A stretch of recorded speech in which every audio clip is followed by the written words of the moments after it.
pegar a colinha aqui para não me perder.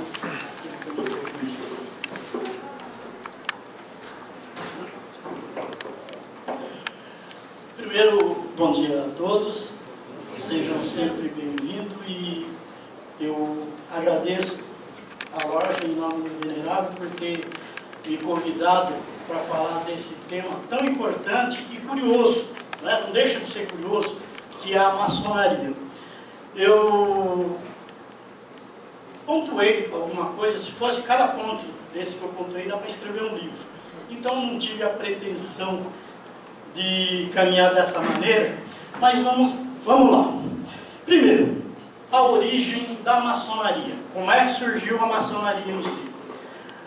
Ela, segundo os estudiosos, ela surgiu dos grandes construtores de templos e castelos do período medieval. Então, o nome maçom em si, ele mais tarde surge na França de pedreiro. O que é um maçom?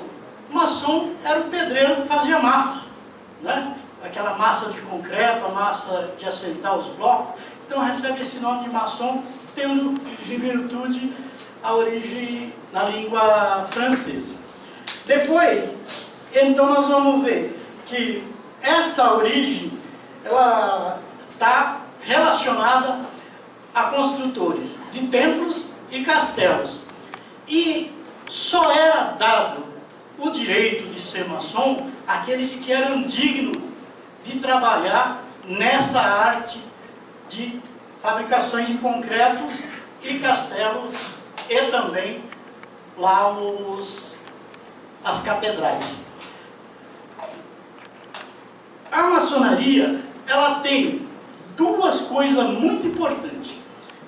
Nos primórdios, lá na época ainda da Idade Média, ela era, então, como nós vimos, pessoas operativas, aquelas que trabalhavam mesmo nas construções. E só a eles era dado a iniciação, aqueles que eram merecedores a esse título de maçom. Mais tarde, já com o iluminismo, não é? Entrando ali no humanismo, a Idade Média, com as igrejas que tinham todo um poder e uma pompa, vai perdendo esse poder e cai então com os filósofos do iluminismo.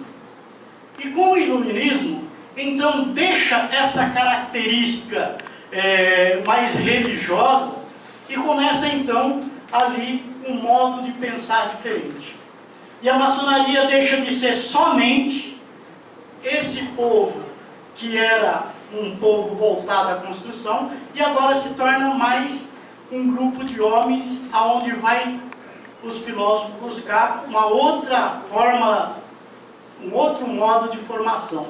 E qual é o modo de formação que o iluminismo nos caracteriza? Ele vai trazer para nós um ensinamento ético, onde não mais está preocupado em construir templos e daí por diante, mas sim construir o próprio templo humano, que somos cada um de nós. E vocês que são religiosos e muito mais do que eu, sabem disso. São Paulo apóstolo diz, nós somos o templo vivo do Espírito de Deus. Não é isso? Então, o iluminismo, com essa característica de sabedoria, ele vem trabalhar em nós a questão da formação ética e do nosso caráter.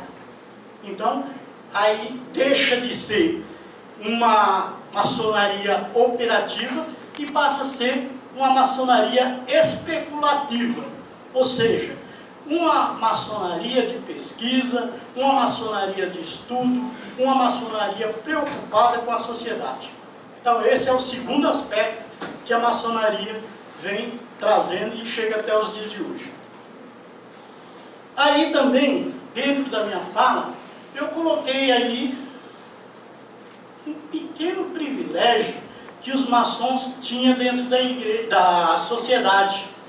Eles eram em si, não é? Desde a antiguidade, construtores que tinham conhecimentos especiais e constituíam uma espécie de aristocracia. O que é isso? Na linguagem mais simples, dizer assim, os bambambam da sociedade. Eles tinham os privilégios que nem todos tinham. E quais eram os privilégios que eles tinham? Eles eram beneficiados pelas autoridades na questão de franquias, isenção de impostos, dos tribunais especiais dentro da igreja. Então eles tinham um certo privilégio. E depois, daí, surge então, com esses privilégios que eles têm, dentro da maçonaria francesa, aquele título de franco-maçom. Por que franco-maçom? Porque eles tinham essa franquia, essa abertura dentro da aristocracia. Tá vendo? Então, eles já não são mais pedreiro, aqueles que estão lá construindo castelos e templos, eles começam a ser pessoas mais articuladas e de forma mais intelectualizada, vamos dizer assim. E aí, então, tendo esse grau de conhecimento e essa proximidade maior com as autoridades, também eles recebem, de certa forma, ali um privilégio. E aí, como é que ela chega no Brasil? Ora, na história do Brasil, ela se confunde história do Brasil e história da maçonaria. Se a gente for olhar na história do Brasil, foram inúmeros os maçons de gente de reputação elevada e importante dentro da sociedade. Nós vamos ver dentro da maçonaria que existia certas pessoas que a gente ouve muito falar na nossa história, lá nos livros de história, e a gente não sabia que eles eram maçons. E certas artes e certos feitos que eles tinham, que não é do nosso conhecimento, às vezes. Da turma que não é maçom, da sociedade não maçom. Por exemplo, um exemplo muito claro que a gente tem, é que a princesa Isabel, não é? Escreveu lá a liberdade dos escravos. Então, a princesa Isabel foi aquela que mereceu toda a honra por libertar os nossos irmãozinhos escravos. Pois bem, foi realmente ela que fez lá. Mas os grandes homens daquela época fez a carta magna lá para a libertação do escravo e chegou na mão dela e falou: agora assina aí para nós. E ela foi lá e mandou a caneta. Então, tem por trás de todos os grandes feitos o pessoal que estava lá, que, como eu disse para vocês, fazia parte dessa hierarquia aristocrática, um certo apoio político nesse ideal de libertação da escravatura. Temos vários nomes aqui e várias situações que nós podemos colocar. Então, os mais assim acentuados os maçons foram Álvares Maciel, o padre Feijó, famoso padre regente Feijó, que nós estudamos na história constantemente. Mas padre pode ser maçom? Aqui, ó, a história está dizendo que pode. Ah, mas então maçonaria não é aquilo que a gente pensa por aí que é, não? Não, se fosse o padre regente Feijó, não ia estar lá. Um outro clássico que todo mundo estudou na história é o Frei Caneca. Todos nós já estudamos sobre o Frei Caneca na história brasileira, não é verdade? E lá estava Frei Caneca também, um grande irmão nosso da ordem maçônica. Entre outros, José Bonifácio, que nós também estudamos, Dom Pedro I estava lá. Duques de Caxias, quem que não lembra da Guerra do Paraguai? De Caxias estava lá. Ele também maçom. Bento Gonçalves, Garibaldi. Para quem não estudou tanto Garibaldi na história, teve um seriado aí que a gente vê Garibaldi, o grande lutador lá. Também Barão de Mauá, Marechal Deodoro. Hoje nós temos a República e Marechal Deodoro foi o primeiro dos presidentes republicanos. Eu acho que ele rola até na Copa hoje, de lembrar que nossa República está mais ou menos assim. Porque República é aquele dado que se dá o nome à coisa pública. E quem é o republicano? é aquele que está para administrar a coisa pública. Não é? É o prefeito, é o governador do estado e o presidente da república. Esses são aqueles que cuidam da coisa pública, que é um nome grego, res, coisa, pública de todos. Então, Marechal Deodoro, no Brasil, foi o primeiro republicano maçom para cuidar das coisas públicas. E chegou até os dias de hoje. Temos ainda nomes bastante importantes, não é? Gonçalves Ledo, Joaquim Nabuco, Quintino Bocaiúva, todos esses daí estão dentro do livro de história na qual vocês leram e eu também. E nós vamos ver que a maçonaria que nós apresentamos aqui é uma instituição filantrópica, não é? Progressista e iniciática. O que é isso? Ela é iniciática porque para iniciar, para ser maçom, é aqueles que são convidados. Não é um batismo, mas tem uma iniciação dentro da loja daquele que sai da sociedade e entra para a maçonaria. Então, temos que dizer que é uma instituição iniciática. Ela é aquela que, para ser maçom, não é só catar dentro da sociedade e trazer, mas passa por um rito de iniciação. Podemos dizer também que ela tem um objetivo muito importante, na qual eu até enumerei algum. Ela preocupa com a evolução do ser humano, com caráter, com a ética, né? Combatendo os vícios, o obscurantismo, o despotismo e todo e qualquer tipo de injustiça.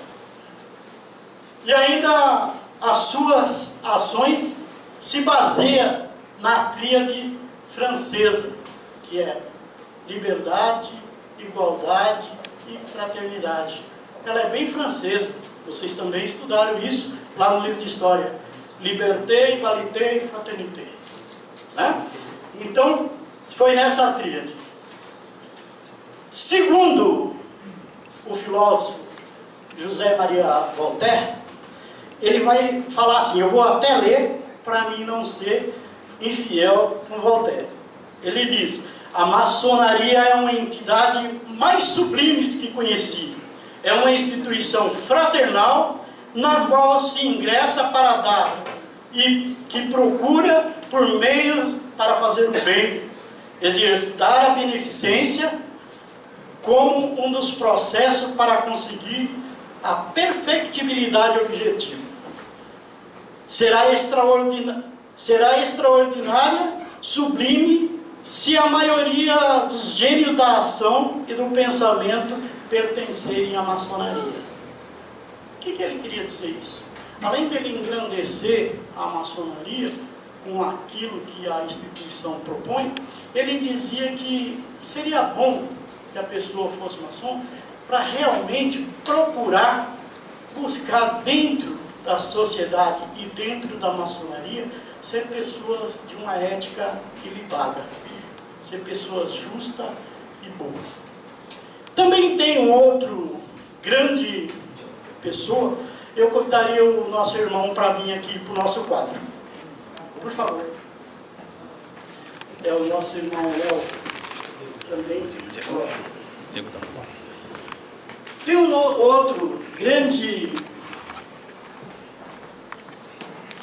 gênio e político da história, que é Abraham Lincoln. Abraham Lincoln, para todo mundo que estudou história, a história americana, sabe que ele era presidente, um dos presidentes. E Abraham Lincoln também, como José Maria Voltaire, ele vai falar uma coisa muito importante, que é: a maçonaria é a mais sublime de toda a instituição, porque prega a luta pela fraternidade, que cultiva o devotamento, porque pratica a tolerância, porque deseja a humanidade integrada em uma só família, cujos seres estejam unidos pelo amor, denominado pelo desejo de construir para o bem do próximo, e é uma honra para mim, segundo Abraham Lincoln, ser maçom. E em Juquitiba, eu sei que o nosso irmão secretário vai querer me matar, mas em Juquitiba, a maçonaria, ela surge com um grupo de homens que tinha a seguinte denominação: Grupo de Estudo e Pesquisa para o Progresso de Juquitiba. Era um grupo de pessoas que, atento àquilo que ia ocorrendo, eles tinham a preocupação de fazer proposta e colocar, então, para os políticos e para o meio social de Juquitiba, como é que nós poderíamos ser melhor. E aí surge, então, no dia 6 de outubro de 1989, a loja Progresso de Juquitiba. E aí, então, nós vamos dizer, e qual é o objetivo da maçonaria em si? Nós vamos dizer assim: todo maçom está imbuído no propósito de construção do templo da virtude e da verdade, construção de si mesmo e de seu caráter, de sua personalidade na perfeição e na construção de um mundo melhor. Mas, se me perguntarem para mim, Maurílio, só maçom tem esse privilégio? Eu digo para vocês, não. Porém, o maçom tem a obrigação para com este propósito. Todos os outros têm o direito e o dever de ser perfeito e na busca da perfeição. O maçom tem a obrigação, que é diferente. É muito mais do que só ter o dever. Ele tem a obrigação. E ainda, terminando, quais são as realizações da maçonaria em Juquitiba? Aí eu escrevi uma frasezinha aqui, que é bem essa: não somos o que pensam, mas realizamos mais do que imaginam. Eu não queria colocar aqui, mas teve alguns que me ficou cutucando e eu joguei aqui nesse texto. Em Juquitiba, a maçonaria, além de ser uma escola de uma ética ilibada aos seus membros, ela também procura ser uma entidade filantrópica, uma entidade que auxilia aqueles que estão mais necessitados, como é o propósito da maçonaria: lutar para a realização social. E aí, então, nós realizamos diversas ações beneficentes, tais como apoio às instituições como Lar do Caminho, Asilo, lá do Jardim, que eu não lembrava o nome, do Jardim das Palmeiras, Projeto Mãe que Acolhe, Associação dos Amigos do Justino, a Proje e familiares carentes, né, que nós temos dentro do nosso município. Aí, fechando, eu termino concluindo assim: mas o que então é a maçonaria? A maçonaria é uma instituição que tem por objetivo tornar feliz a humanidade pelo amor, pelo aperfeiçoamento dos costumes, pela tolerância, pela igualdade e pelo respeito à autoridade e à crença de cada um. Dentro da maçonaria, a gente não pergunta que partido você pertence, que religião que você pertence. Lá, o que se faz a um, se faz a todo. E com amor. Meus queridos, era isso que eu tinha para vocês. Me desculpa por ter me alongado.